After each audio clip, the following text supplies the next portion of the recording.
Deixa eu ver aqui como que a gente já tá, né? Que programa ao vivo é uma coisa muito boa. E isso aí, já estamos ao vivo. Estamos ao vivo. E aí, galera, beleza? Sejam todos muito bem-vindos aqui novamente no canal Futuramente Podcast. E esse daqui eu brinco com a galera que eu sou um economista muito de araque. Porque eu não consigo memorizar qual que é o episódio que a gente tá. Eu sei que a gente tá entre 23 e 26, mas eu não sei qual que é. Então esse aqui é o meu episódio aí, hein, galera? O que importa é que você que está assistindo goste do conteúdo, né? É, isso aí. E a galera tá gostando bastante. Tô tendo uma galera dando bastante joinha. A galera só reclama um pouco quando tem político aqui, né? Que aí, por exemplo, se vê um político de direita e a pessoa é de esquerda, Aí reclama. aí ela taca pau. E assim vice-versa. Mas Mas tem que escutar os políticos, né? Não tem jeito. Os caras têm a caneta na mão, eles que mandam no que a gente faz, então tem que escutar os caras de todos os espectros. com certeza. E estamos aqui com ele. Muito obrigado pela sua presença, Bruno Buscarioli. Oi, Aplaudindo todo mundo aqui no bem, teatro. E aí? E você com esse sobrenome seu aí, né? De onde que é esse sobrenome? Alemão? Não, italiano, né? Italiano. Buscarioli, mozzarella. Tudo que é oli, sei lá, é italiano, né? Um primo distante do Celso Portiolli. Por que não, né? Por que não seria? Talvez seja, não sei.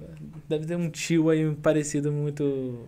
Do mesmo grau de parentesco. Pode ser. Fala um pouco aqui do seu currículo, né? Que, quando você mandou o currículo, eu não acreditei. Vou até dar um take aqui pra você, ó. Galera que tá em casa aí. Olha pra cara desse menino moço, que parece o Marinho da Band. Não sei, o Marinho do Pânico. Do Pânico, André Marinho. Pode ser, talvez. Parece o irmão mais velho dele. Quantos anos você acha que esse rapaz tem? Quando ele falou a idade dele, eu não acreditei. Porque eu aqui, ó, olha aqui pra minha cara. Cara judiada, gente. Eu tenho 22 anos de idade. Quem olha pra mim não acredita. Todo mundo olha pra mim e fala, Nata, você não tem 22 anos. Você tem que andar aqui com uma RG fácil aqui pra ficar dando pra galera. Que a galera não acredita que eu tenho 22 anos. E vocês? Conta a sua idade pra galera. Eu tenho 36 anos. Ninguém acredita nisso. Minha mãe acredita, mas acho que boa parte das pessoas não. Não, a polícia te parar, olhar assim o documento e falar assim, não, calma aí, tem algo de errado aí. Falsificou o documento pra parecer mais jovem. Não sei, talvez. Cara, você tem um seu currículo gigante. Você é formado na Faculdade de Economia da USP. Sim. Que creio eu, que é muito difícil de entrar lá, né? Porque eu tentei não conseguir. A FUVEST é o vestibular mais concorrido do Brasil até onde eu sei. E lá quando você entrou, que a maioria dos jovens, eles acham que fazendo uma faculdade só tá tranquilo, né? Mas quando o cara gosta, não é assim que funciona, né? Não, antigamente acho que sim, nossos pais têm esse conceito, porque acho que na época deles, assim, era isso, você faz faculdade, fatalmente você vai estar empregado e vai ter alguma coisa boa. Faz uma faculdade, vai trabalhar, quem que mora aqui em São Paulo, aqui na região do ABC, vai trabalhar na Volkswagen, vai trabalhar na Ford e tá com a vida feita. Se for administração. Tem algumas carreiras que sim, que se você terminou a faculdade, você vai trabalhar, tipo medicina.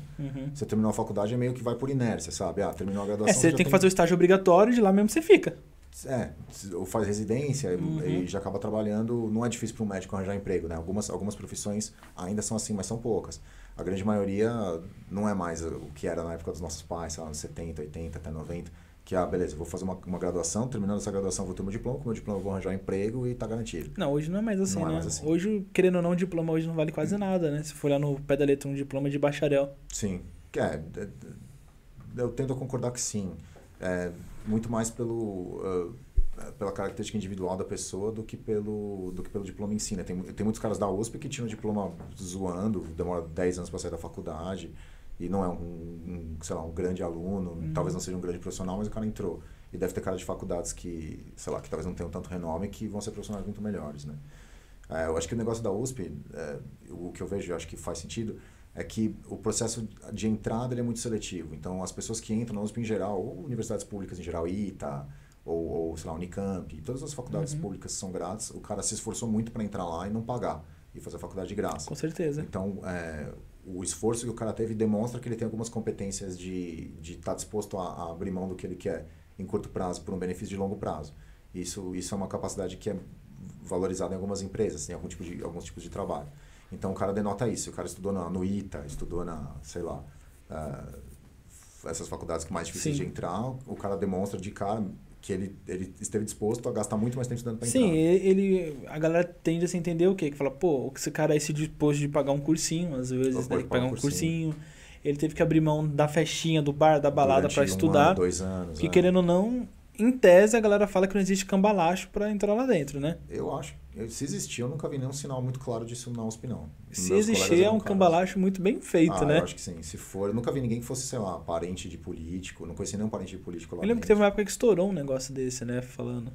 Porque quando se trata do Brasil, sim. No Brasil é corrupto, sem dúvida. Sim, eu não imagino nada de diferente. Se a galera fala assim, quem imaginava que aqui no Brasil a gente ia ter uma pomba levando o telefone pra dentro dos presídios? Isso é uma coisa que quando a gente tá jogando GTA, a gente nem imagina que isso é possível de acontecer. Sim. Mas isso aconteceu num presídio lá de Mauá, Sertãozinho. Mas é algo simples, né? Você pega um monte de pomba, joga um monte. Se uma chegar dentro da cela, pronto, resolveu. O custo não é tão alto assim. Né? Não, mas o que os caras fizeram? Eu achei muito engraçado que eu falei, pô, vou estudar isso daí, deixa eu ver o que os caras fizeram. O pombo, ele cansa, né? Chega uma hora. Então o que o cara fazia? Ele amarrava o celular na barriga do pombo e amarrava uma pedra amarrada também na patinha do pombo. Sei. E soltava ele ali próximo, soltava ele assim, mirando no muro. Entendi. Porque ele voava o muro e pousava lá dentro. Entendi. Faz sentido. Sim. Ou seja, são os novos bandidos do físicos. Não, é isso. Então, para resumir, acho que é isso. O cara que faz uma faculdade muito difícil de entrar, ele está sinalizando que ele abriu mão de mais coisas para estar lá, e isso mostra uma competência que o cara, sei lá, é capaz de focar mais, estudar mais, não sei. Com certeza. E você fez o seu mestrado lá e você não parou. Foi atrás do doutorado. Continuei, fiz doutorado também. Você fez seu doutorado foi na FGV, né? Você fez o seu doutorado em liberdade econômica. Minha tese foi sobre os efeitos da liberdade econômica na lucratividade das empresas. Você sentiu alguma diferença quando você estava ali na USP e saiu para a FGV? Que a gente entende que a FGV, nesse requisito de administração, economia, é um pouco mais renomada que a USP, né? Existe um ranking chamado Ranking da CAPES. A CAPES é uma parte do Ministério da Educação lá, um órgão do Ministério da Educação, que mede as universidades de acordo com a qualidade que envolve produção científica, número de professores, qualificação de professores, publicações, algumas coisas assim. E em administração, se eu não me engano, se não mudou até a última vez que eu vi, as únicas do Brasil que tinham a nota máxima da CAPES era a USP e a GV. Mas a GV tem um marketing maior. De fato, a GV produz índices, faz algumas coisas que dão um nome maior para ela em administração e economia. E os professores também lá, né? Você vê que são vários figurões, né? Tem os figurões. Mas, cara, os professores que eu tive na GV eram quase todos formados na USP. Como a USP é mais antiga, né? Os caras eram doutores na USP, depois eles andavam na GV. Hoje a GV tá com um nome mais forte que a USP em várias coisas. A gente vê um pouco que hoje a imagem da USP, a gente vê que a galera... Entrando aqui já um pouco em política, né? A gente vê que a galera lá... eu não sei, eu nunca tive na USP, mas pela minha visão que eu tenho de fora, que é uma galera mais puxada pra baderna, é uma galera que tem lá dentro que eles chegam e falam, você não vai estudar aqui. Uma pequena minoria impede que a maioria estude. A gente até vê nos vídeos do Arthur Duval, né? Sim. Que ele fez dentro da USP. Sim. Você que vivenciou lá dentro, como que é lá? Cara, é bem diferente do que as pessoas pensam nesse sentido, eu acho. Porque a USP, ela não é uma coisa, um bloco uniforme. A USP é dividida em grupos temáticos de cursos, que são as faculdades. Tem um busão que roda lá dentro, né? Tem um circular interno que é gratuito, né? Só roda lá dentro. Isso do campus de São Paulo, da capital, né? Mas tem outros campos, tem em Ribeirão Preto, tem outros lugares. A Sanfran, a Medicina, que ficam na cidade de São Paulo mesmo, são em outros pontos de São Paulo. Mas a cidade universitária, sim, é muito grande. Não, esse negócio de que só tem comunista na USP, isso é... Então, são as faculdades. Então tem a Faculdade de Economia e Administração, a FEA-USP. Tem a Poli, que é a Faculdade de Engenharia. Tem o IME, que é o Instituto de Matemática e Estatística. E cada faculdade tem lá algumas características. A Faculdade de Filosofia, Letras e Ciências Humanas tende a ter mais gente de esquerda. E a maioria das greves parte de lá. E aí, quando tem alguma greve, algum tipo de manifestação, faz tempo que eu não escuto falar, mas na época que eu ia, tinha bastante, o Sindicato dos Trabalhadores da USP, o Sintusp, adorava promover essas greves e pegar esses caras para trabalhar para eles, fazer esse tipo de trabalho. Eles realmente faziam parecer que eles eram uma maioria, mas com certeza absoluta não são, assim, com certeza absoluta não são. Se chegar, sei lá, se chegar um terço de alunos da USP que forem esses radicais dispostos a quebrar tudo e causar e fazer greve, atrapalhar os outros, não deixar as pessoas treinarem, se chegar um terço dos alunos da USP que faz isso, acho que é muito. Não, com certeza, né? Que às vezes as mídias, elas fazem sempre apontar aquilo que elas querem, né? Isso que eu acho também que é um dos maiores defeitos do Brasil, né? Cara, quando eu tava na graduação, eu queria assistir aula, porque eu trabalhava o dia inteiro, né? Uhum. Acho que todo mundo que tá lá acaba trabalhando na metade do curso e tal. Eu trabalhava o dia inteiro, era estagiário. Chegava à noite pra ter aula, das 7h30 da noite às 11h. E aí eu ia acordar no outro dia às 6, 7 da manhã pra ir trabalhar de novo. A última coisa que eu queria fazer era perder meu tempo, sei lá, preso numa greve, ou perder aula, ou perder prova, ou ter que jogar pro ano seguinte minha formatura. Eu não queria isso. E a grande maioria das pessoas não quer isso.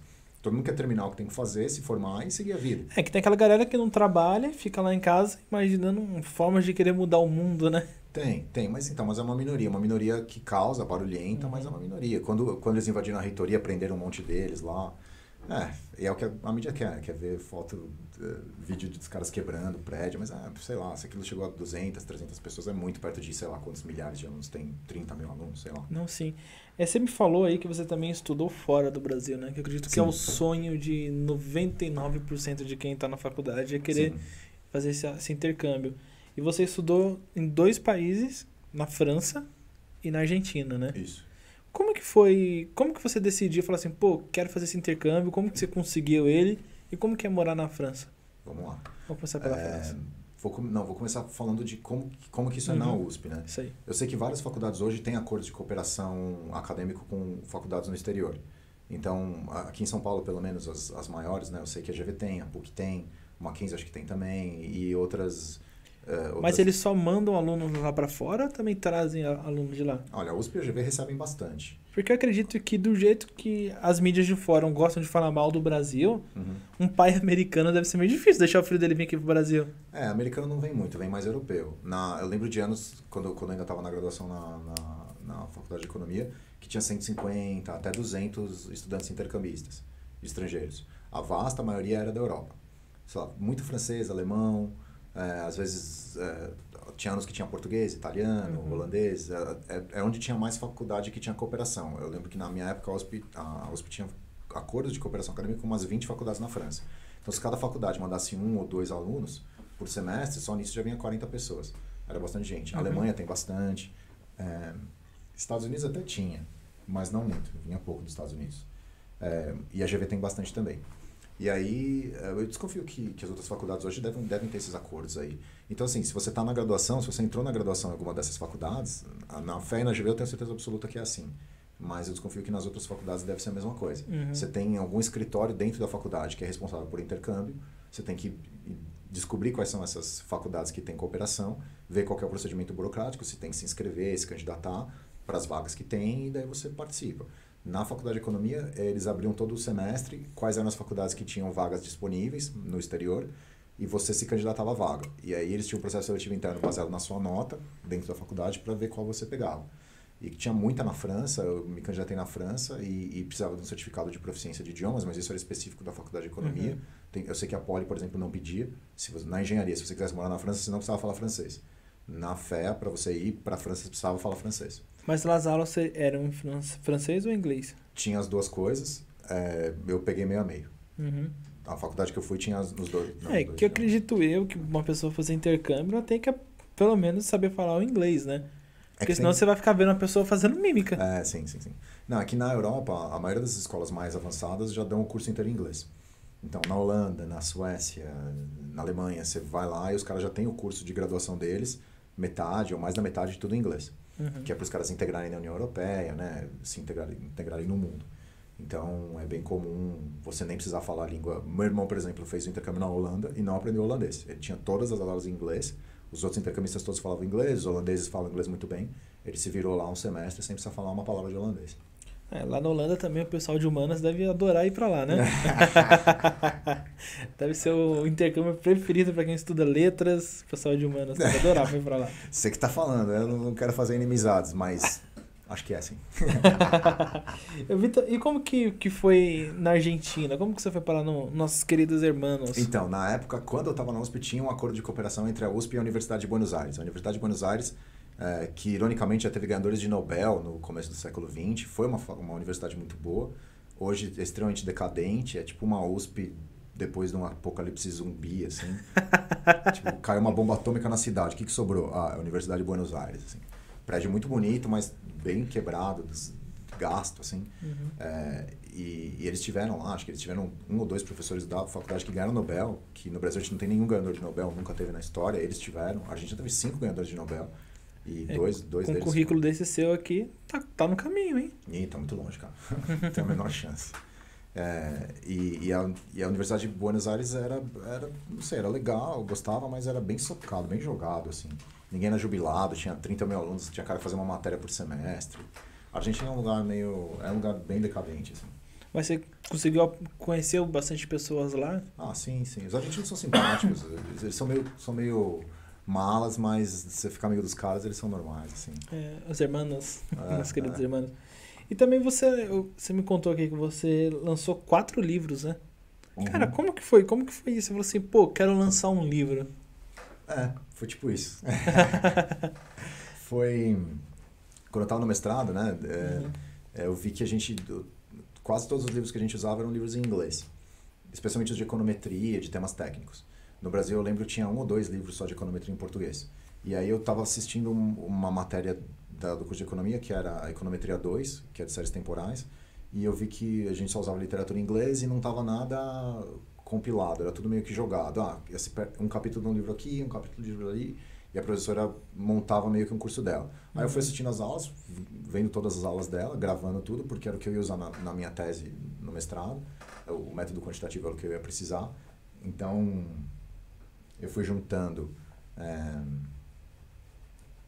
o conteúdo da aula, fui escrevendo em forma de um livro, e aí no final do semestre eu fui falar com um outro professor lá da faculdade que é dono de uma editora, que é a Sampol, que é a editora que edita o livro. Fui falar com ele e falei, professor, eu tenho aqui um material para fazer um livro de econometria de séries temporais. Você acha que a editora tem interesse em publicar? Aí ele leu o conteúdo e falou, acho que legal, dá para publicar. E aí eu juntei com um amigo meu que é meu coautor, a gente elaborou o texto lá e ele publicou. Tá na 2ª tiragem já, tem uns 2.000 exemplares. Bacana, e também tá na Amazon, né, isso daí? Tá na Amazon. Econometria com envios chama. Não, bacana. E você lançou também um livro de criptomoedas. Criptomoedas, pois é. Que é o famoso tema do ei, você que está aí, eu estou aqui no meu estúdio, no Alabama. Quer saber como que tá rico com o meu? Sempre assim, brincadeira, viu, galera? Ninguém me sequestra não, que eu não tenho dinheiro não.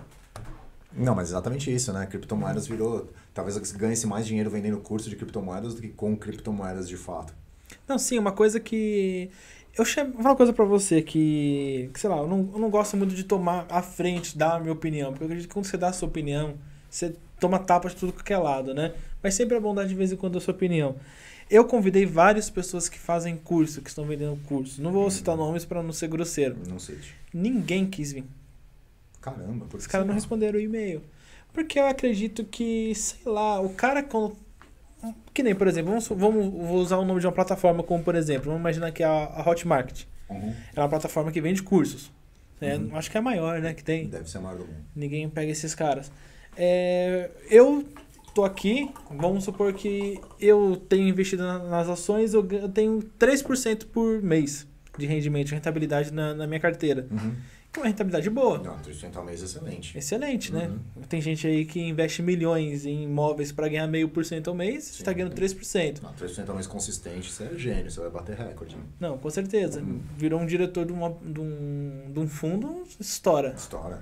E aí o cara vai lá, te promete um curso que fala que... A maioria dos cursos sempre pegam na ambição da pessoa. Sim.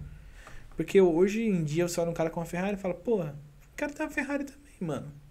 Mas... Aí ninguém... Aqui no Brasil, eu até tenho um chefe meu aí, um antigo chefe meu, o Ricardo, eu gosto bastante dele, que ele falava assim, no Brasil, todo mundo quer saber ganhar coisa fácil, mas ninguém quer trabalhar. Ninguém quer acordar às 6 horas da manhã, 5 horas da manhã, pegar o trem lotado e trabalhar. Não, o cara só quer saber de andar de carro zero. Não sei, eu diria que é só no Brasil, né? Eu diria que em qualquer lugar. Ele fala isso. E eu acredito que quando esses caras eles trabalham para pegar a ambição da pessoa... é muito fácil enganar. E eu vejo galera comprando curso de 3 mil reais, 4 mil reais, que não é um dinheiro... Não é pouco dinheiro não, mano. 4 salários mínimos. 4 pau é muita grana. Sim. E o cara vai lá e investe, quando vai ver, ou é uma coisa totalmente mentirosa, né? Ou então é uma coisa totalmente fora do normal. Sei lá, investir na Bolsa da Nova Zelândia. Cara, a Bolsa do Brasil tá aí. Sim. Qual que seria o seu ponto de vista sobre esses caras aí, vendedor de curso? Vendedor de curso? Cara, não dá pra generalizar. Como tudo na vida, não dá pra generalizar. Tem cursos bons e tem cursos não tão bons. Eu acredito no que o Elon Musk disse, né? Teve uma entrevista do Elon Musk que ele falou que todo o conhecimento do mundo já está disponível na internet, praticamente de graça, para qualquer pessoa. Eu concordo com isso que ele falou, assim. Por exemplo, o meu livro de criptomoedas, se você for assinante da Amazon, você consegue ler ele só por ser assinante da Amazon Prime. Você não precisa comprar o livro, pode comprar. R$ 9,90 por mês. Você paga R$ 9,90 por mês, você tem acesso ao meu e mais um monte de livro de criptomoedas, com R$ 9,90. O conteúdo que o cara vai te dar num curso desse, talvez seja o mesmo conteúdo de um livro bom de criptomoedas condensado. O cara vai te dar mais mastigado, em vídeo, com alguns exemplos, alguma coisa. Mas é basicamente a mesma coisa. Você vai ter um pouco mais de esforço para compensar o gasto, sei lá, um centésimo do que você gastaria num curso desse. Não que o curso seja ruim, se você tem dinheiro para pagar, ok. Não, mas... Só que eu acredito que, tipo, o cara te prometer e falar assim, ó, você vai ganhar 1% ao mês. É uma coisa cabível, é uma coisa que dá para buscar na criptomoeda. Que eu já operei um pouco, já dei uma olhada. Precisa de um pouco de sorte, um pouco de talento. Dá no bull market, no bear com market. certeza. Mas vender isso como se fosse uma coisa fácil pra galera, eu acredito que isso daí é um tremendo mal do século. Eu tenho isso como mal do século. Essa galera que nem você pega o cara e fala assim, beleza, mostra aqui sua carteira de ações. Quanto que você ganhou?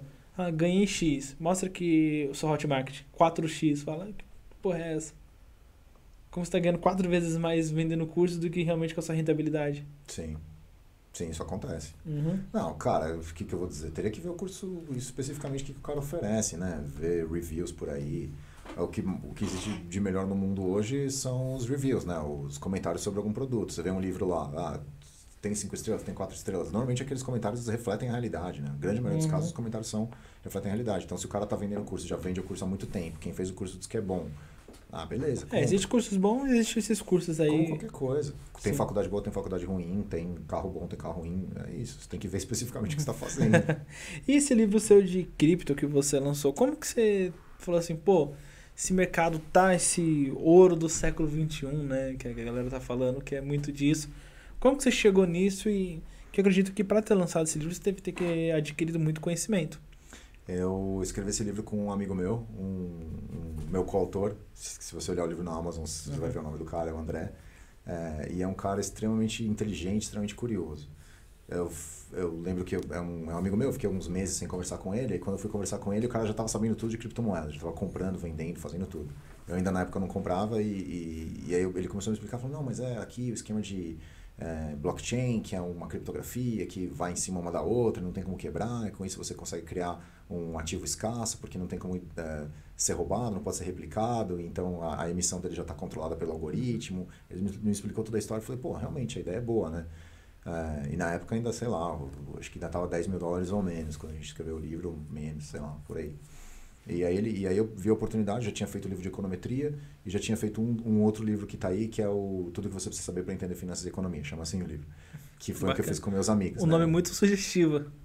Eu chamei um monte de gente, amigos do doutorado e tal, para cada um fazer um capítulo. Chamei meu irmão, meus colegas de doutorado, falei, cada um faz um capítulo do que você manja na área deles lá no doutorado. Então o cara falou de, sei lá, das diferentes áreas que tem lá. Precificação de ativos, um monte de coisa. E o André escreveu um dos capítulos do livro. Aí quando ele falou de criptomoeda, eu falei, pô, vamos ver o que tem de mercado. Aí eu achei, no Brasil, um livro só de criptomoeda, que era de um cara do Instituto Mises, e já tinha uns 2-3 anos o livro. E eu falei, vamos fazer um nosso aqui. A gente começou a escrever, eu dividi com ele mais ou menos os tópicos, ele escreveu uma parte, eu escrevi outra. A gente foi colocando algumas informações interessantes, né, que tinham acontecido na época. Fizemos um livro e publicamos na Amazon. Hoje é muito fácil publicar na Amazon. É bem fácil, você faz quase tudo sozinho. Não sei se você sabe disso. Não, sim, A Amazon tem lá um espaço para editores, autores, né? Você manda o seu manuscrito, o texto em Word, ou sei lá, PDF, e a própria ferramenta da Amazon já formata ele no formato de livro que você quiser. Que bacana, eu não sabia não. Porque que nem... Super fácil, não passa pela mão de ninguém, é tudo automatizado. Que nem, por exemplo, hoje para você colocar uma música no Spotify também é fácil. É a mesma coisa. Você baixa o iShore lá e taca pau, já era. Exatamente o mesmo princípio, só que para livro na Amazon. Por isso que tem, sei lá, milhões e milhões de títulos na Amazon. Qualquer um você pode escrever um livro de, sei lá, 50 páginas sobre qualquer coisa. Você faz um PDF, manda e publica. E aí eles vão te dando as estatísticas, quem tá lendo, quantas pessoas baixaram. É bacana que a Amazon, na verdade, já tem essa plataforma gigantesca que fala, se colocar 1 milhão de livros aqui e eu ter um leitor cada um, tô ganhando. Isso. Essa deve ser a matemática que os caras fazem, né? Porque o custo de armazenamento deles é baixo, é só o custo de ter a memória do computador que guarda lá. O resto é só entrada de dinheiro. E vira uma coisa mais pro Prime, né? Quando você assina o Prime, você já tem milhões de livros que estão disponíveis lá na biblioteca pra você ler o quanto você quiser, por R$ 9,90. Então, esse negócio desse Prime aí é imensamente... Eu tenho desde o começo. Eu tenho o Prime desde quando era R$4,90. Nossa. Você lembra dessa época? Foi bem no começo, né? Quando era R$4,90. Antes era R$1. Aí eu não peguei por R$1. Eu falei, pô, R$1 não deve prestar. É R$4,90, eu falei assim, bora, vamos. E tô lá até hoje, eu adoro bastante. O Prime é legal porque eles entregam no dia seguinte, né? E aí, além disso, ainda tem mais a parte de vídeos e a parte dos livros todos. Pelo que custa, é um serviço gigantesco, é animal. Não, sim. E sobre esse lance de criptomoedas, né? É muito novo ainda. Eu mesmo não entendo muito do assunto. Eu tentei ler um pouco ali, mas sei lá, você acredita que o Bitcoin, que esse crescimento dele elevadíssimo, quantos mil % que ele cresceu desde o início? Coisa de 5.000%, né? É infinito, porque como o preço dele, primeiro, quando foi inventado o Bitcoin lá em 2008, 2009, era R$1, né? Ou menos, era R$1. Os caras, teve um caso de um cara que, ele, para tentar incentivar o mercado, ele vendeu uma pizza por 10 mil Bitcoins, né? Porque não valia nada. O dono da pizzaria, o cara comprou uma pizza e ofereceu, falou, te compro uma pizza por 10 mil Bitcoins. E o cara, Como eu queria ter feito essa pizza? O cara da pizzaria falou, beleza, me paga aí só para fazer um marketing para esse negócio de Bitcoin. Mas a ideia do Bitcoin é genial. A ideia do que foi feito, a gente discute isso no livro, a origem do Bitcoin, né? O cara que inventou, tal, ainda é um pouco obscuro, existe uma certa controvérsia de quem foi o inventor do Bitcoin, mas a história em si é muito louca. É um cara, não sei se você sabe a história. Como que é? Fala aí. Satoshi Nakamoto. Eu dei uma lida sobre isso daí. Satoshi Nakamoto. Que na verdade é um australiano, né? Quando eu olho isso, eu falo assim, porra, é o cara que fez o Pokémon, mas não é. Não é. Não, o cara ele era um especialista em segurança digital, um matemático, um cara ninja e acadêmico, doutor em segurança digital na internet, e ele teve a ideia de fazer um algoritmo que criasse um algoritmo que fizesse dentro de um esquema de criptografia, que era a especialidade dele, e que você pudesse criar uma unidade de medida que não fosse replicável e que a emissão dela fosse controlada ao longo do tempo. É o conceito do Bitcoin. Ou seja, é uma coisa escassa, como se fosse uma moeda que você não pode emitir mais. Aqui uma coisa interessante de falar para quem estiver assistindo, moeda, real, dólar. O governo, muita gente pergunta isso, né? Acho que é uma coisa interessante de falar agora, para a conversa não ficar muito chata. Pensa assim, a gente está aqui no Brasil e existe dinheiro por aí. Por que uma pergunta que pode parecer... Eu já pensei isso antes de começar a estudar economia, eu pensava isso. Por que o governo simplesmente não vai na Casa da Moeda, imprime um monte de dinheiro e sai dando para as pessoas, ou sai gastando e transforma todo mundo em rico? Por que isso não acontece? Acho que a Ludmilla colocou isso no Twitter dela semana passada. Tem bastante gente que fala isso. No Big Brother teve uma moça lá que falou isso, e aquele cara que era estudante de economia, um maluco do Nordeste, esqueci o nome dele. Acho que era o Gil, né? Que tá é fazendo propaganda agora. Isso, esse aí. Ele fez economia numa universidade no Nordeste, e ele falou, não, tá vendo? Não pode, porque se você imprimir mais moedas, você vai gerar inflação, não vai adiantar nada. Ele explicou. Ela falando isso, o Keynes aqui no caixão, só o pauzinho dele aqui se revirando. Que papo é esse? O Hayek, né? O Keynes feliz. O Keynes, isso, gasta mesmo. E o Hayek, não é permitido. Pelo amor de Deus. Não, o ponto é isso, assim, se o governo fizer isso, imprimir mais moeda, vamos supor que o governo fale isso, e já foi feito, óbvio, várias vezes na história. O governo fala, não, beleza, então vamos simplesmente imprimir moeda aqui, a gente imprime e sai gastando, faz obra pública, dá em programa social. O que acontece? Se você aumenta o número de moedas, de notas em circulação, sem aumentar a produtividade do país, você gera inflação. E é isso que aconteceu no Brasil um pouco, está acontecendo nos Estados Unidos exatamente agora, a inflação dos Estados Unidos está subindo exatamente por isso, só que nos Estados Unidos os caras fazem de uma forma controlada, eles fazem intencional, eles já sabem, vamos imprimir tanto de moeda, isso vai gerar inflação de 2% ao ano, eles controlam. Países subdesenvolvidos não, Venezuela, Argentina, os caras imprimem e que se dane, vai zoar a economia, não tem problema porque o próximo que vai pagar, o próximo presidente vai ter que resolver, então ele só colhe os frutos políticos disso e vive a vida. Sim. E o Bitcoin, ele vai na contramão disso. Porque o Bitcoin é como se o Banco Central já soubesse exatamente quanto que ele vai emitir de moeda daqui até o final da emissão do Bitcoin. O Bitcoin é uma das criptomoedas, né? O algoritmo que esse cara fez, que o Satoshi Nakamoto fez, que na verdade é um cara australiano aí, ele já colocou dentro do algoritmo o cálculo matemático para que a emissão da moeda seja fixa até um ano lá determinado. Esqueci que ano que é. 2030 alguma coisa. Então, a cada ano, na verdade, a cada minuto, ele sabe o quanto que vai emitir de criptomoedas. E é isso que vai ser feito e acabou, não vai fazer mais. Por isso que o valor da criptomoeda do Bitcoin sobe tanto. É oferta e demanda, né? Por oferta e demanda e porque você não consegue fazer mais. Não é reprodutivo. Já se sabe. No final vai ter, sei lá, X milhões de Bitcoins e acabou. Não vai ter mais no mundo. É igual essas NFT, né? NFT que os caras fazem. É exclusividade. Só você vai ter ela. Sim. Que nem tem muita galera que viu esse negócio de NFT. Eu falei, meu, que negócio é esse? O cara vendendo quadro na televisão. 6 milhões de dólares, 8 milhões de dólares os caras vendendo. Uhum. Então hoje esse mercado digital tá muito forte, né? Ele assim, porque, vamos lá, por que criptomoeda vale alguma coisa? E aí a gente vai fazer uma análise com o ouro, que todo mundo fala do ouro. Acho que a gente ia chegar a falar nisso, mas por que o ouro vale alguma coisa? É uma coisa que é um pouco difícil de pensar, né? Por que o ouro, um metal, vale tanto frente a outros metais? Né? Não sei se você já parou para pensar nisso, você que está em casa, já parou para pensar nisso? Por que o ouro vale tanto? É bonito? É bonito. Mas não é só pela beleza do ouro que ele vale tanto. Uma pedra ametista também é a coisa mais linda. Por que ela não vale tanto? Pois é. O ouro, então, o valor do ouro vem de algumas coisas. Primeiro que ele é raro, não é fácil de conseguir. Segundo que ele tem aplicações industriais, né? O ouro serve para fazer peça de computador, um monte de coisa. Mas também não é por isso que ele é tão valioso. Ele é valioso porque ele é uma forma de você conseguir guardar metal. Metal não, mas uma forma de você conseguir... É um produto que é escasso, que você tem dificuldade de replicar e que ele serve como meio de troca. Sim, e que em tese existe X quantidades no planeta. No planeta não vai aumentar a quantidade de ouro no planeta, isso é fato, né? Então, por que sei lá, na Idade Média os caras usavam moeda de ouro ou de outros metais? Porque não dava para achar. Então, se eu tinha uma moeda de ouro, não tinha como outro cara ir lá e produzir uma outra moeda de ouro e sair comprando coisa por aí, gerar inflação.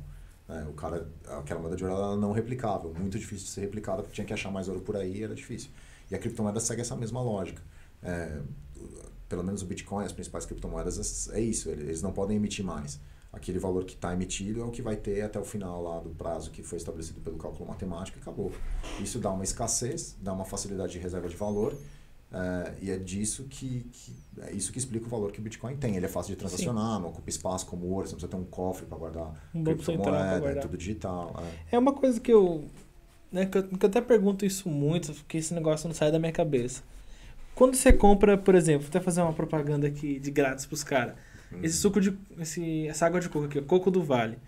Quando eu compro uma ação dessa empresa, ela tem uma empresa por trás. Tem. Ela tem uma indústria lá de coco, pode ser a empresa que faz essa caixinha, pode ser não terceirizada, pode ser deles. O que me garante que um Bitcoin tá valendo isso que tá valendo hoje? Não, nada, o valor é subjetivo. Aí temos uma grande diferença entre o que dizem os economistas austríacos, a Escola de Chicago, e os economistas marxistas, né? Porque para mim, a teoria marxista passa muito longe do que seria uma teoria econômica. O valor de uma coisa não é um valor não é um valor em si. Eu não posso dizer que isso aqui vale $1 e acabou. Não. O valor de alguma coisa é o valor que as pessoas estão dispostas a pagar pelaquela coisa. Então, quanto vale o Bitcoin? O quanto as pessoas estiverem dispostas a pagar por um Bitcoin. Acabou. Esse é o valor que ele vai ter. É como vender um carro usado, uma casa.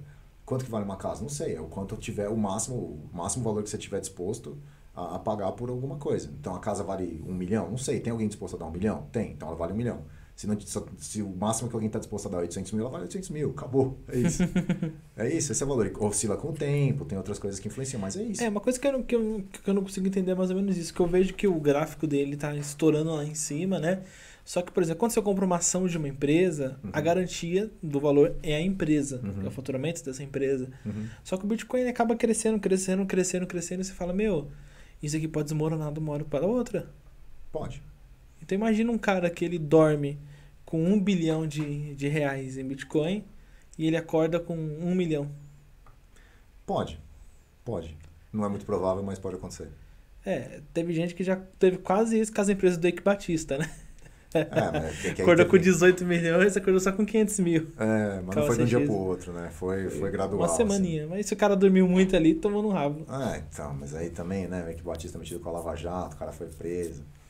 Bom, é que assim, beleza, então vamos comparar. Ouro, se eu falar, beleza, tem uma barra de ouro aqui, você concorda que vale, certo? Sei lá, não vou falar, te dou uma barra de ouro. Ela não vai mudar de preço de hoje para amanhã, você não vai ficar pobre tendo uma barra de ouro. Pode ser que o preço caia e você tenha a chance dela cair é quase mínima. O ouro oscila, Varia o preço muito. internacional do ouro oscila e tal. Mas beleza, vamos supor que, sei lá, tenha um hecatombe zumbi de novo. O mundo vira um mundo de zumbis. Pra que vai servir o ouro pra você? Para nada, só Pra pra nada. tacar na cabeça do Pra zumbi. atacar, e aí uma de ferro valeria mais do que uma de ouro. Uhum. E mesmo assim tem lá um valor. Eu não sei quanto que é o ouro, mas é bastante. $60 a onça lá, alguma coisa, $70, $80 a onça. Que acho que é uma medida de algumas gramas lá. Uhum. No Brasil a grama deve estar o quê? Uns R$100, não sei. R$80, não sei. Alguma coisa assim. Uma grama de ouro. Por que tem esse valor? Porque as pessoas veem aquilo como uma reserva de valor e usam aquilo como investimento. Acabou, o Bitcoin é a mesma coisa. É algo não replicável, como se fosse um contrato, uma moeda digital, criptografada, não replicável e que vai servir como meio de troca. Na verdade, o valor que tem o Bitcoin hoje, na minha concepção, ele sobe porque as pessoas estão identificando ele como uma moeda global que vai servir para todos os países do mundo ao mesmo tempo e um meio de troca de reserva de valor que vai servir para o futuro. Eu vejo o Bitcoin também como uma fácil coisa para você ter lavagem de dinheiro Também. dispersar dinheiro cambial em outros países. E pagamento de crime. Uhum. Também. Que a moeda da Deep Web é Bitcoin, né? Sim. Acho que esse é outro valor que ninguém gosta de falar muito, mas sim. Mas, sei lá, não precisa ser coisa ilegal. Pode ser coisa ilegal. Beleza, se você quer comprar alguma coisa sem pagar imposto, em vez de você importar legalmente e tal, você faz uma transferência para o Bitcoin, o governo não fica sabendo que essa transferência aconteceu e você faz uma compra sem pagar imposto. Sim, se o Bitcoin tivesse existido na época da Lava Jato, acho que ele existia naquela época já, mas se estivesse em auge, era muito difícil Muito esses mais caras difícil ter pegar. caído, hein? Muito mais difícil pegar. Acho que nem teria chegado nesses caras grandes, né? Então, depende, né? Se eles fizessem bem feito, não chegaria. Mas Mas mas é que o dinheiro vinha da Petrobras, né? Então não tinha muito como esconder o dinheiro. Beleza, uma vez que o dinheiro saiu da Petrobras e virou Bitcoin, beleza. A hora que ele virou Bitcoin, ele pode ser espalhado pelo mundo, ninguém sabe. Mas a primeira transformação de dinheiro em Bitcoin... aí tem como saber. Aí tem como saber. Aí nem tem como esconder. No caso ia cair esse cara, mas os outros não. É. Eu vejo que até saiu uma reportagem, não sei onde, em que revista, acho que foi na Money Times, falando que estão investigando lavagem de dinheiro de políticos em Bitcoin. Com certeza está acontecendo muito.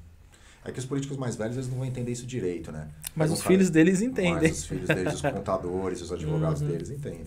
Mas aqui não é um negócio tão elementar, né? Chega pro cara, beleza, sei lá, vou fazer um negócio aqui, um suborno. Não, vou pagar 10% pra você de suborno via Bitcoin. Sei lá, se for um cara de 70 anos, vai falar, como é que é isso? Não, a gente vai botar numa conta que é uma carteira criptografada que você pode acessar. O cara fala, beleza, como é que eu acesso isso? Não, você tem que baixar uma carteira que tem um IP protegido, pega lá um browser que te deixa anônimo, com isso o cara fala, não, você tá brincando, né? Não, eu quero minha mala de dinheiro aqui que eu vou botar no meu bunker. Que é Gedel Vieira Lima. Colocar aqui em cima da minha cueca, na minha áudio e levar aquele de casa. Vou fazer uma laje falsa, cheia de dólar, é isso. Foi muito disso. Vamos falar um pouco da economia do Brasil? Vamos. Você acredita que... você que sabe muito mais coisas do que eu sou você no começo, né? Não te chamando de velho, mas eu tô aqui no começo ainda. Você acredita que o Brasil tá sofrendo com a doença holandesa? Cara, acho que isso foi a maior besteira que tem hoje. Fala do Bresser, o Luiz Carlos Bresser Pereira. Aquele do plano Bresser dos anos 80, um dos caras responsáveis pelo Brasil ter declarado falência nos anos 80. Não sei se você sabe disso, né? O Janete, sabe quem é o Janete? Roberto Janete da Fonseca, professor do INSPER. Não, mas ele sei não. Tem um cara chamado Roberto Janete da Fonseca, ele ia ser o Paulo Guedes da Marina Silva. Quando a Marina Silva foi candidata a presidente, o cara que fez o plano econômico dela é esse cara, Roberto Janete da Fonseca. Esse cara tem muita esperança, né? Então. Ele e o irmão dele, Roberto e Eduardo Janete da Fonseca. Um era professor da FEA, o outro é professor do INSPER. Acho que agora os dois estão no INSPER, alguma coisa assim. O Roberto escreveu um livro muito bom chamado Memórias de um Trader, que é um livro, eu recomendo, é difícil de encontrar, foi um livro que não se edita mais, e é um livro que teve algumas restrições legais porque ele criticava alguns políticos, especificamente o Sarney. Ele falava algumas coisas do Sarney, e o Sarney conseguiu na justiça impedir que esse livro fosse distribuído durante um tempo. O Janete fala que o Bresser, estou falando uma digressão grande, mas eu vou voltar, fica tranquilo. O Janete fala que nos anos 80 ele estava envolvido com o meio político do Brasil naquela época. Nos 80, hiperinflação, o Brasil se redemocratizando, escrevendo nova Constituição. Nos 80 foi uma bagunça, né, para a história do Brasil. E ele fala que o Bresser, na época, era ministro da Economia, com seus Paulo Guedes, e o Brasil estava numa hiperinflação. E aí o Bresser, ele, na minha opinião, um cara que já naquela época, eles se dizem heterodoxos, que são os caras que tentam encontrar soluções mágicas para os problemas econômicos. E ele foi o cara responsável pela negociação da dívida externa no Brasil. E aí o que o Janete fala no livro é que eles começaram a negociar com os credores estrangeiros um adiamento da dívida externa do Brasil, que na época era muito grande em dólar. E o Bresser, ele era o cara que era responsável por fazer essa negociação e falar para as pessoas como é que estava ainda a dívida externa no Brasil, que na época era um problema muito grande, muito maior do que é hoje. E aí o Bresser começou a sofrer pressão política porque ele não estava entregando resultado. E eles estavam no meio do processo de negociação para reduzir juros da dívida externa, prolongar o pagamento da dívida externa no Brasil. E aí o Bresser sendo pressionado, ele achou que ele ia ser demitido. Em vez dele ser demitido e deixar outra pessoa continuar mantendo o processo de negociação, ele foi a público e veio dizer que já estavam conseguindo negociar condições melhores com os credores estrangeiros, antes da negociação ter sido terminada. A mágica. Não, aí os credores ficaram irritados, porque era sigiloso, o processo não era para ter sido dito, porque os credores externos também estavam mexendo com dinheiro de bancos estrangeiros. E aí, por causa disso, narrativa do Janete. Por causa disso, o Brasil pagou juros muito, muito maiores na dívida externa brasileira em dólar, por causa de atuação específica do Bresser. Luiz Carlos Bresser Pereira, hoje professor da Faculdade de Economia da Fundação Getúlio Vargas, a EESP, Escola de Economia de São Paulo, da Fundação Getúlio Vargas. Eu não concordo com quase nada do que esse cara diz. Ele era um conselheiro econômico da Dilma. Na equipe dele tem outros caras ligados ao plano de governo do PT e do Ciro Gomes, do PDT. E eu não concordo com nada do que ele diz. E uma das coisas que ele diz sempre é isso, que o Brasil tem a doença holandesa. Para quem não sabe, a doença holandesa é uma história que no século XV ou XVI, na Holanda, a Holanda exportava tulipas e eles eram tão bons nisso, que eles simplesmente deixaram de fazer outras coisas. Ou seja, os caras ganharam tanto dinheiro com um produto que os caras simplesmente negligenciaram todo o resto. Isso na literatura de economia se chama doença holandesa, que seria isso, né? Hiperespecialização em alguma coisa que dá muito lucro, só que quando essa coisa cai, você não produz mais nada porque você abandonou todo o resto. Ele produziu um produto que geralmente é produto primário, né? Trazendo hoje no nosso cotidiano soja, produtos agrícolas, e esquece de falar, pô, vamos focar na indústria, vamos focar no produto manufaturado. O argumento dele para a doença holandesa no Brasil é esse, de que o Brasil é tão bom de exportar commodities, exporta soja, carne, ferro, sei lá, é tão bom nisso que não foca nas outras coisas. Eu acho que isso é uma simplificação grosseira da realidade. O Brasil realmente exporta esses commodities muito bem, mas o fato da indústria brasileira ser ruim, da tecnologia no Brasil ser ruim, da gente não ter serviços de qualidade, não exportar nada de alta tecnologia, não tem nada a ver com o fato do agro ser bom. Sim. Pelo contrário, acho que o pouco de tecnologia que tem no Brasil está, em geral, associado ao beneficiamento de produtos primários, e a gente não tem mais tecnologia porque o ambiente institucional do Brasil é péssimo. Não tem uma estruturação, né? Não tem. Quem vai ser maluco de investir, sei lá, 200, 300 milhões de reais em alguma coisa aqui no Brasil, sendo que você não sabe se ano que vem quem vai ganhar a eleição é o Lula ou o Bolsonaro, ou sei lá quem, e o que o cara vai fazer com a economia do Brasil daqui a um ano. Você tem que ser maluco para fazer isso. Nos Estados Unidos, não sei se você vê, Tesla, essas empresas grandes que tem. Os caras estão investindo há, sei lá, 8, 10 anos, Tesla, Netflix, as empresas do Elon Musk, os caras não dão lucro. Eles estão A Uber não, acho que... Não, o Jeff Bezos, a Amazon, uma vez ela deu lucro e o pessoal pediu desculpa, né? Falando, dessa vez a gente não vai dar mais lucro. Ela ficou mais de 10 anos sem dar lucro nenhum. Ou seja, o ambiente institucional lá é tão sério, a previsibilidade é tão grande, o sistema jurídico funciona tão bem, que você pode pensar, não, vou fazer um investimento, vou gastar $1 trilhão aqui, mas a partir do 10º ano eu vou começar a ganhar dinheiro. E é disso que muitas empresas de tecnologia se desenvolveram ao longo da história. No Brasil, você nunca vai fazer isso. Você não no Brasil, no máximo, curto prazo aqui, um ano e meio e acabou. Isso. No passado teve, as montadoras, quando elas vieram no Brasil nos anos 50, 60, sei lá. Beleza, elas tinham uma perspectiva de longo prazo e estão aqui até hoje. Mas hoje, nunca uma montadora vai vir se não for a não ser que tenha o governo no meio. Fala, beleza, vou te dar uma isenção fiscal aqui de 10 anos, mais a fábrica, mais espaço, mais não sei o que, um monte de coisa, aí beleza, aí eu venho. Mas que como antigamente que elas vinham porque tinha uma perspectiva de longo prazo, isso não tem. Então o problema do Brasil é o ambiente institucional. Foi aquilo que a gente estava conversando um pouco no começo, né? Que a gente vê que hoje no Brasil a política está mais num fator social. Eles não estão mais se falando em industrialização. Algumas pessoas tocam um pouco ali sobre o desemprego, alguma coisa, mas não tem nenhuma política realmente efetiva sobre isso. Acho que o Brasil até tenta ter uma política industrial, mas é uma política industrial baseada em subsídio. Baseada em, beleza, vamos favorecer esse setor aqui, a gente dá um monte de benefício para esse setor, dá crédito, não sei o que. Subsídio é praticamente a cota do setor industrial.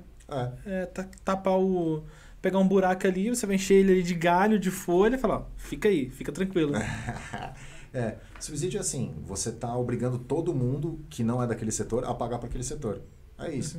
Sei lá, se todo mundo paga 20% de imposto em alguma coisa, de repente você fala um setor automobilístico, por exemplo, eu sou do ABC, o setor automobilístico é muito importante no ABC, né, se desenvolveu com isso.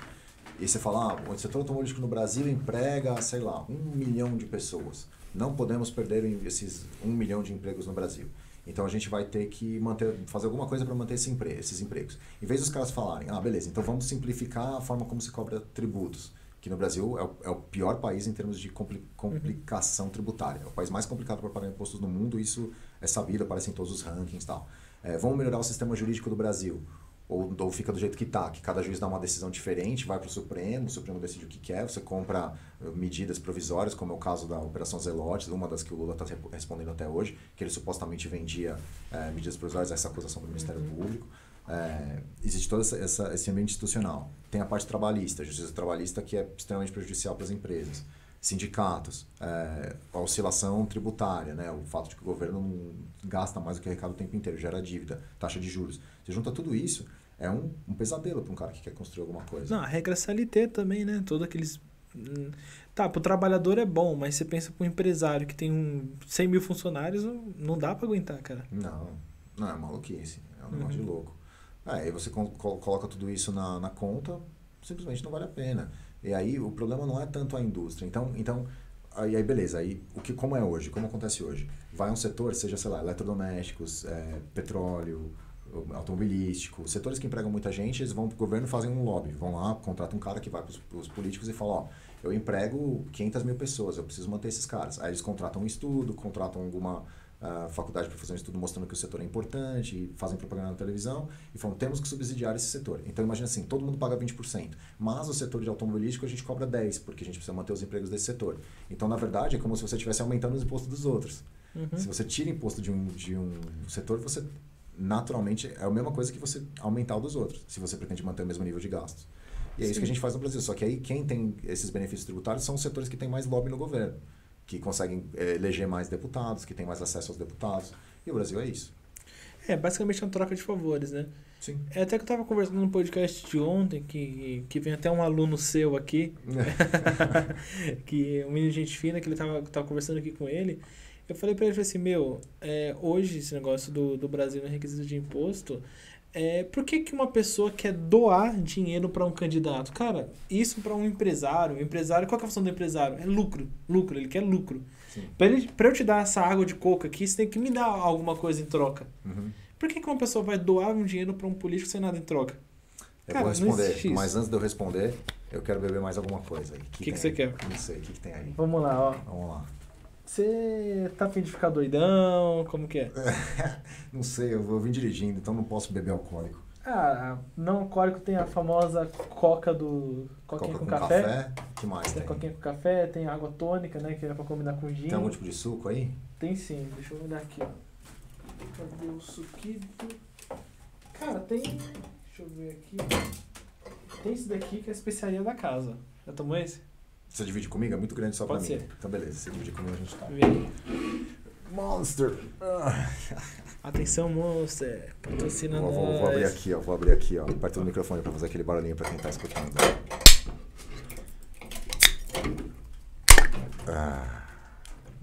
Que nem aqueles cara do canal... como é fresca. Agora quer fechar essa gente. É um monster de manga. Mango louco.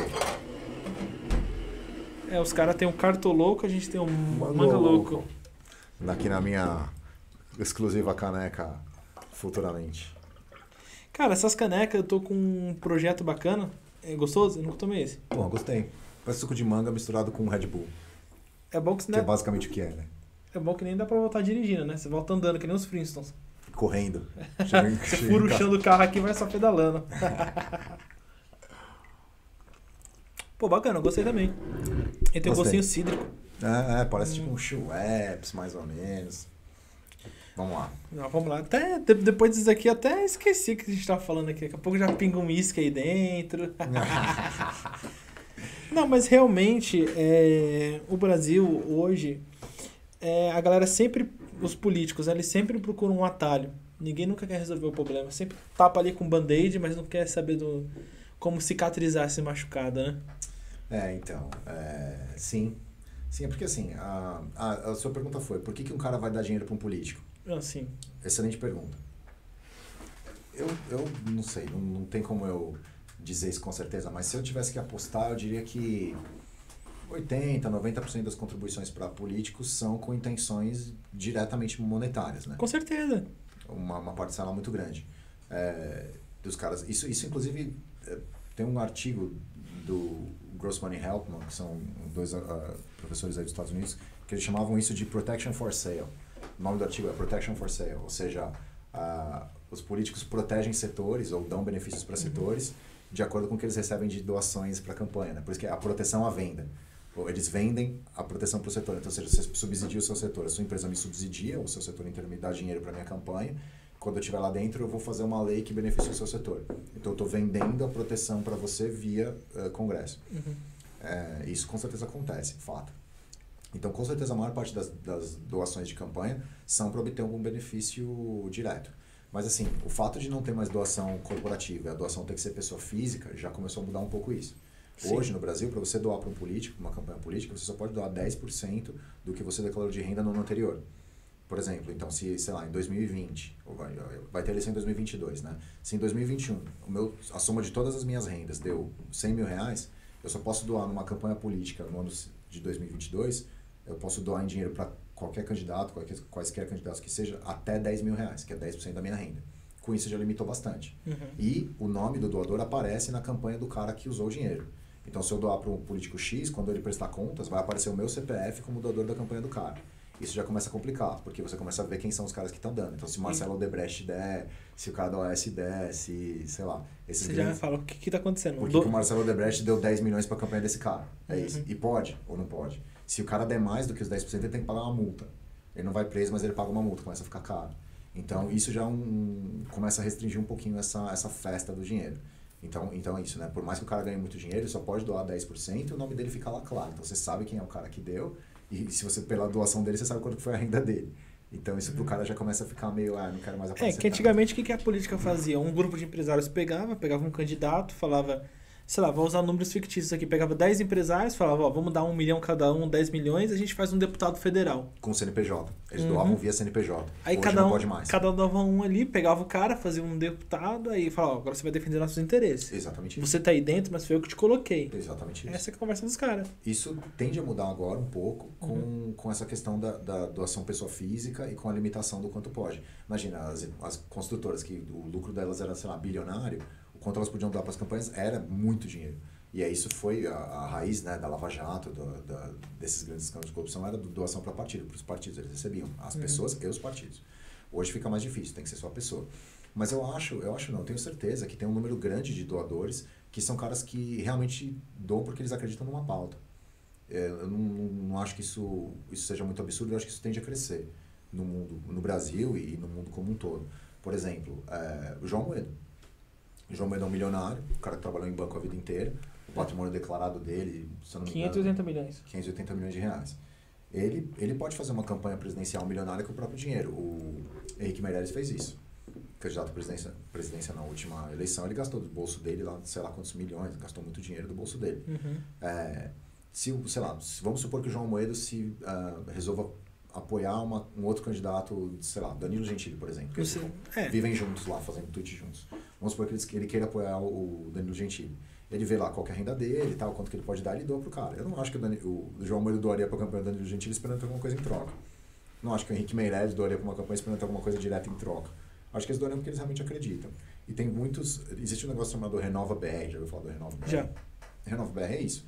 É o pessoal da família Mufarrege, que são os milionários aí de São Paulo, que os caras fundaram esse movimento Renova BR para trazer renovação política e eles financiam a campanha de políticos que eles acham que são bons. Eles financiaram o Daniel José, a Tabata Amaral e mais alguns outros aí. Acho que eles são os mais destaque, né? Daniel José e a Tabata Amaral foram os que mais apareceram. Eles receberam 100, 200 mil reais, sei lá, mais ou menos isso, para fazer as campanhas deles. Foi um bom dinheiro que veio da iniciativa privada E eu não acho que esses caras foram financiados com a intenção de dar algum tipo de lobby. Eu acho que o cara deu dinheiro porque acredita na causa deles mesmo. Deve ser casos e casos, né? Isso aqui é no caso aqui em São Paulo, que é o maior estado do Brasil. Mas imagina num estado mais afastado.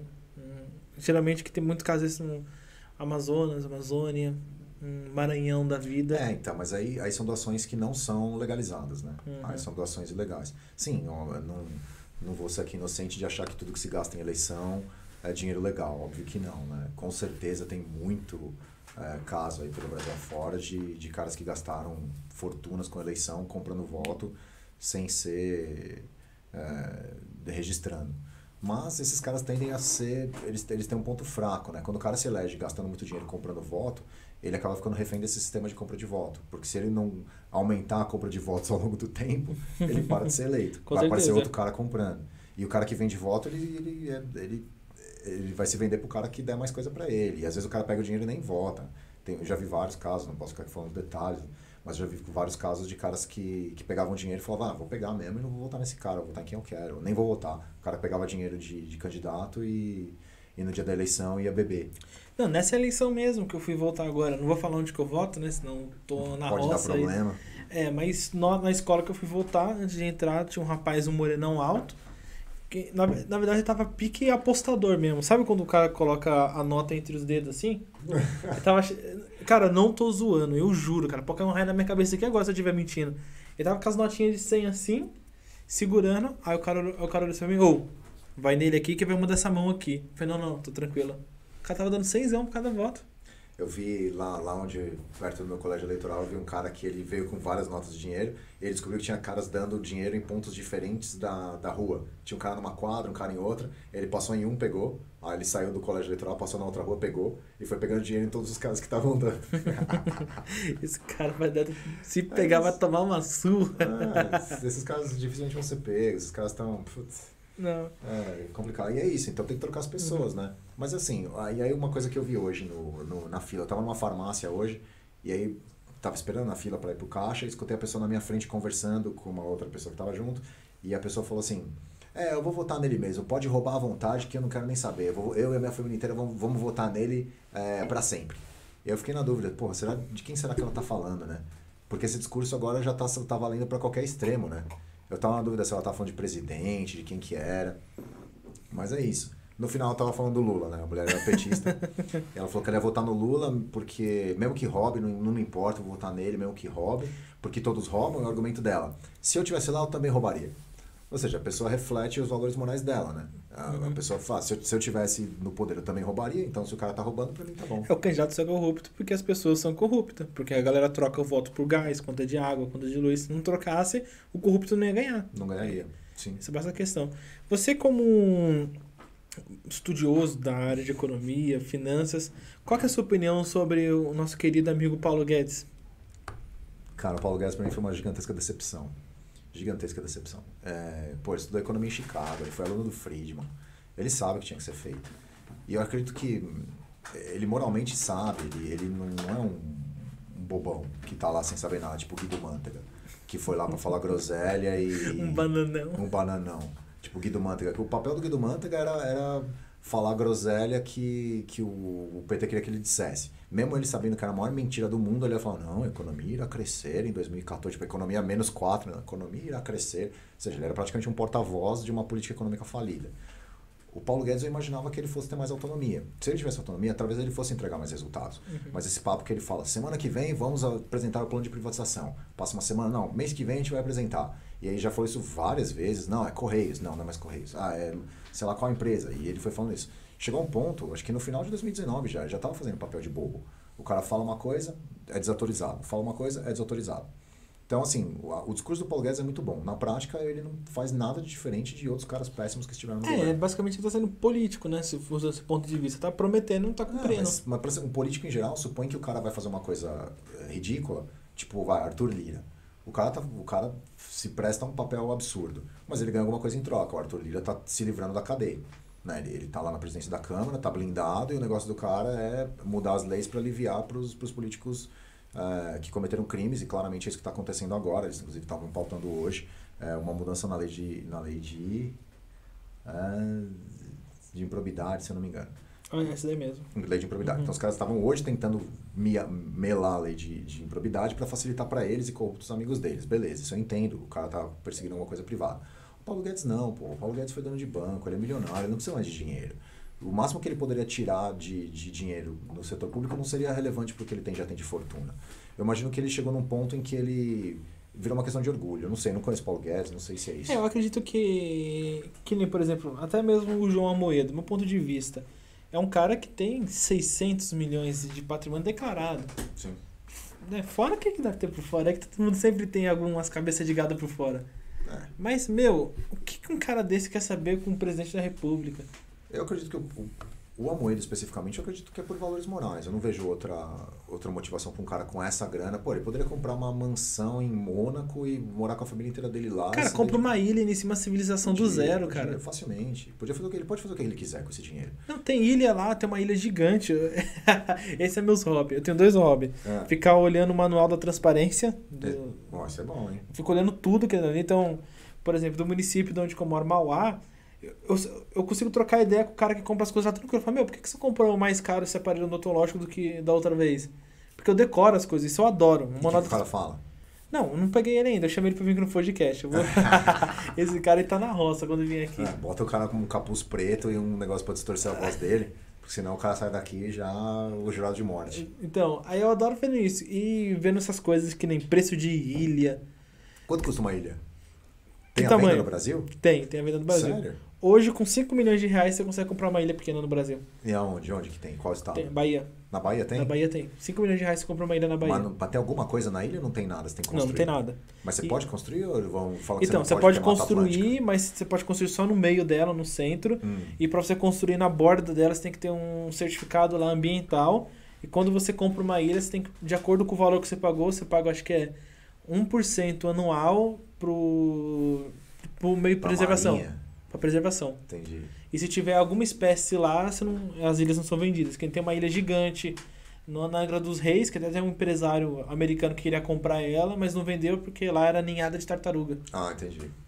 Então, esse é meu passatempo. Mas a ilha você não compra, né? Você tem concessão de 99 anos, não é isso? Isso aí, você não compra, é 99 anos que você fica com ela. Tá bom, né? Você não vai viver 99 anos pra ver, né? Vai ficar pro seu filho. Não, mas do jeito que tá tendo um aquecimento global, né? Que você tá falando, a sua ilha não vai durar 99 anos, não vai virar Atlântica. Bom, depende de se tiver um morrinho, talvez dê, né? É, isso aí, boa, gostei disso daí. Se a ilha tiver um morrinho, pode subir que você tá no morrinho. É, comprar uma ilha numa comunidade. Não, bacana. O nome do programa é Futuramente Podcast, sabe? Tá bem grande, assim. Bonito, brilhante, assim, gostei. Eu sempre gosto de fazer uma pergunta pra todo mundo que vem aqui. Uhum. Você, Bruno, futuramente, como que você imagina? Você pretende ingressar na carreira política? Você pretende querer entrar em algum grupo para querer, sei lá, um dia se tornar secretário, um dia se tornar, quem sabe, ministro da economia? Porque tá possível. Então... Como que é futuramente? O que você se imagina? Eu não sei. Claro que eu gostaria de contribuir com o país, né? Eu gostaria de colocar todas as habilidades que eu puder ter a serviço de causas que eu acredito que seriam boas para o país, né? Defender causas, que é o que meio que eu já faço hoje. Mas assim, dizer, eu quero ser ministro disso ou daquilo, acho que é um pouco... O cara que fala isso é meio sem noção, assim, porque para você ocupar um cargo desse, você tem que fazer parte de um projeto, de um grupo maior. E é uma coisa que eu gostaria de me inserir, gostaria de fazer parte disso. Ou você tem que ter muita bala na agulha para chegar junto com os caras, ou então tem que chegar lá no começo com os caras, e crescer junto, ajudar e ir crescendo. Não, mas cara, você vai virar ministro da economia porque você tem muito dinheiro. Eu não acho que isso vai acontecer nunca, assim. Você vai virar um ministro, ocupar algum cargo de confiança porque o chefe do executivo confia em você por algum motivo e colocou você lá. Você tem que ter alguma competência que o cara considere importante. Nem que seja competência, sei lá, de ser amigo do Kassab e você ganhou uma cota do PSD lá para ocupar um ministério. Como tem alguns, né? O Bolsonaro distribuiu alguns ministérios para o partido Centrão e o partido indica. Então, se você é amigo do cara do partido, o partido indica você para ministro, beleza. O que eu gostaria de fazer? Pessoalmente, eu gostaria de contribuir para a evolução do Brasil, mas eu vejo que isso não... como você citou o exemplo do Paulo Guedes, realmente é um exemplo engraçado, porque o cara tem condições de fazer isso, técnicas e políticas, e está lá fazendo papel de bobo, falando uma coisa e fazendo outra coisa completamente diferente.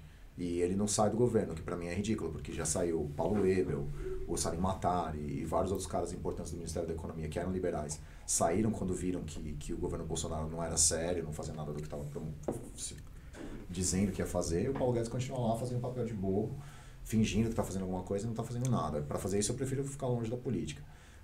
Mas se eu pudesse fazer alguma coisa que pudesse contribuir com o Brasil academicamente, seja na área de educação, né, sei lá, dando aula, fazendo artigos, pesquisas, coisas que possam servir para pesquisa no futuro, ou ajudando algum tipo de política na formação de políticas públicas, eu faria de qualquer forma que isso viesse, seja ocupando cargo, seja produzindo, escrevendo livros, artigos, sendo consultor, sei lá, qualquer coisa seja válida desde que faça o que eu acredito que é certo para o Brasil, né? Não, bacana. Você falou disso aí, que nem eu também penso dessa seguinte forma. Eu falo, meu... E você, Nathan, o que você quer fazer? Me conta aí. Qual que é o seu futuro pro Brasil? O futuro pro Brasil? Vamos mudar a entrevista. O futuro pro Brasil é... O que você quer fazer? Futuramente? O que a você gente espera pedir futuramente? desculpa pros índios. Pros índios, tá. Porque meu sobrenome é Itacarambi, né? Veio de origem indígena. Então, Que exótico. Quem que era indígena na sua família? Minha tataravó. Tataravó? De todos os tataravós, tinha uma indígena? Uma indígena.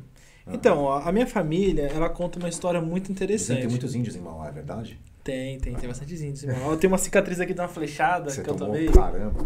Então, a história desse sobrenome Itacarambi, ó, eu não sei se fato verídico ou não.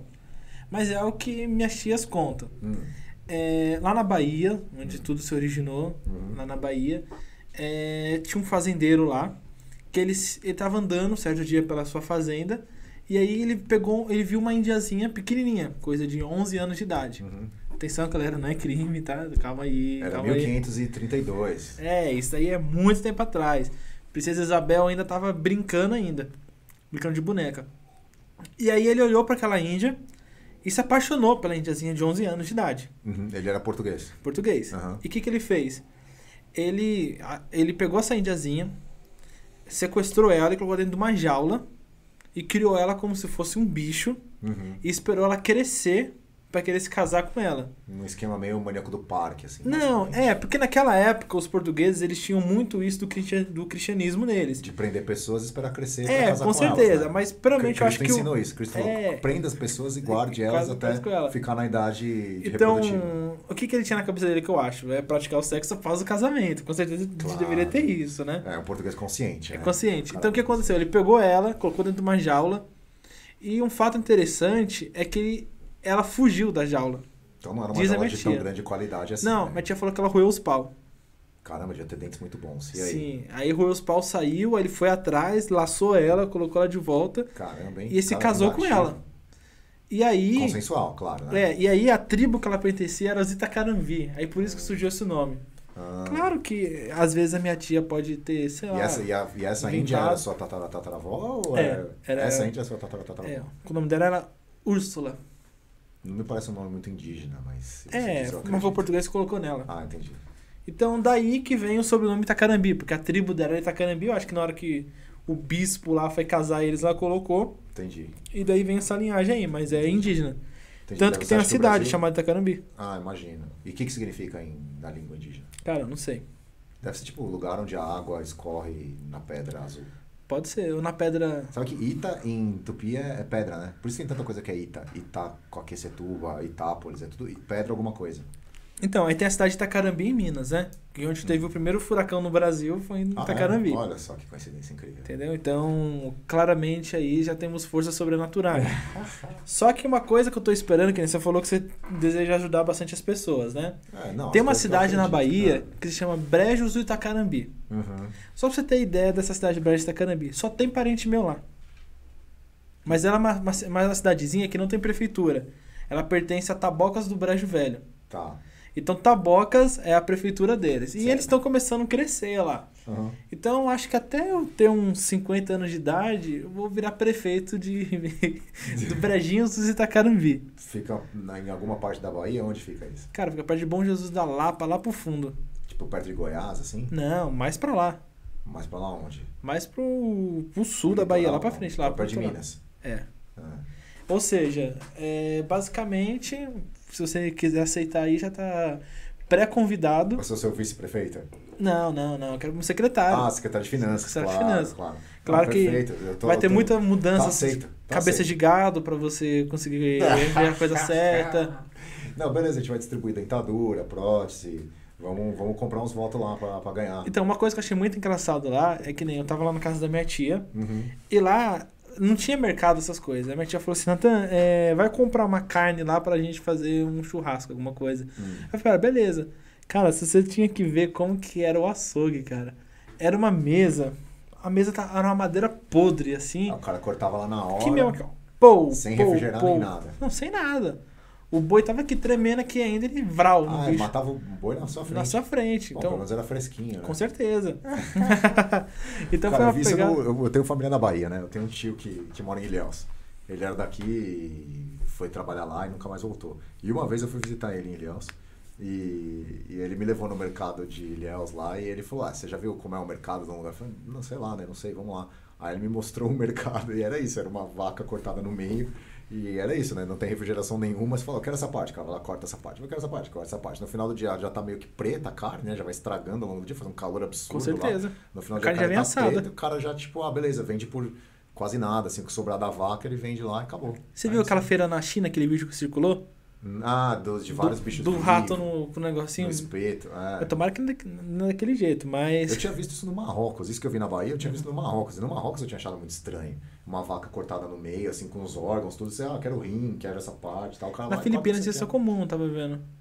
Então. Na Filipinas, uma iguaria lá, claro que pra eles é uma coisa deliciosa, mas pra gente não, é ovo choco. O que é ovo choco? É o ovo podre. É? Que não tem a gema, tem um pintinho que morreu lá dentro. Morreu lá dentro. Então lá os caras comem assim, eles pegam o ovinho aqui, ó. Abre, joga sal, pimenta, né? Que eles adoram pimenta e... Caramba, hein? Tá bom, que bom pra esses caras aí, né? Na Suécia, né? O pessoal come peixe podre enlatado, né? Nos países nórdicos, Não, puta, mas é zoado isso aí. Já viu os caras comendo na televisão? Tem cara que come e vomita depois, é nojento isso. E lá eles não... Geralmente, alguns lugares do país nórdico, eles não usam talheres, né? Eles caras comem com a mão, que nem bicho. Acho que deve ser antigamente, né? Não, tem alguns países lá do extremo mesmo que eles seguem a religião deles lá. Religião, a religião nórdica, no pé da letra mesmo, algumas coisas de pescadores lá que eles comem com a mão mesmo, tava assistindo documentários. Caramba, não sabia que isso existia ainda. Então você chega o cara lá na casa assim, ó, quer comer um pouquinho? Cara, eu fui pra Suécia e achei normal, achei que os caras eram bem civilizados, assim. Não, aliás, o centro, né? Mas você foi lá no finalzão lá?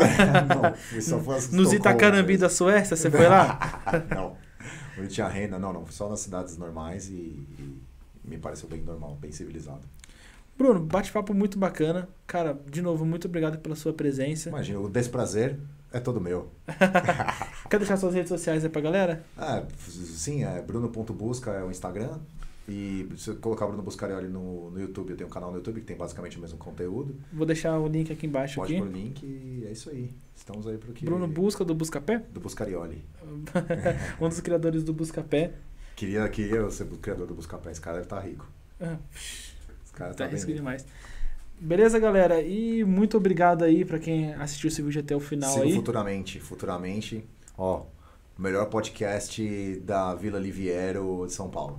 Não, aqui é melhor, Vila Liviero, né? O melhor podcast do Brasil, cara. Do Brasil. É que a galera ainda não conhece. Não conhece ainda. O melhor podcast do Brasil a ser descoberto. A ser descoberto. Investidores. O cara tá fazendo... Ó, que da hora essa televisãozinha aqui. Aqui... Hoje eu tenho que trocar o nome, colocar Ilha de Veracruz Podcast. Estamos para ser descobertos. Estamos ainda. A ser descobertos. Gostei disso. Cara, Sênia, obrigado pelo convite. É um prazer estar aqui. Acho que a conversa começou bem e terminou melhor ainda. O bacana que eu gosto da galera é que a gente começa a conversa aqui batendo um papo normal. Que nem todo podcast que vai de baixar, sempre tem que montar um scriptzinho antes, né? Isso é normal, porque... Pra não fugir. Mas, cara, eu adoro muito quando a conversa foge do script. Eu adoro. Tem uma galera que não gosta, porque tem uma galera que vem preparada em cima do script, né? E quer falar sobre aquilo que veio falar, né? Que nem uma vez, uma coisa até muito engraçada, cara, não é preconceito isso. Mas, tipo, eu tava no McDonald's, aí a menina atende e falou assim, molho essa por R$1, senhor? Eu falei pra ela, e ela falou assim, molho extra por R$1, senhor? Eu falei, por R$1 molho extra? Aí ela ficou olhando pra mim assim, ó. Tipo, aí eu fiquei olhando pra ela também, né? Eu falei assim, porra, ela deve ter entendido, né?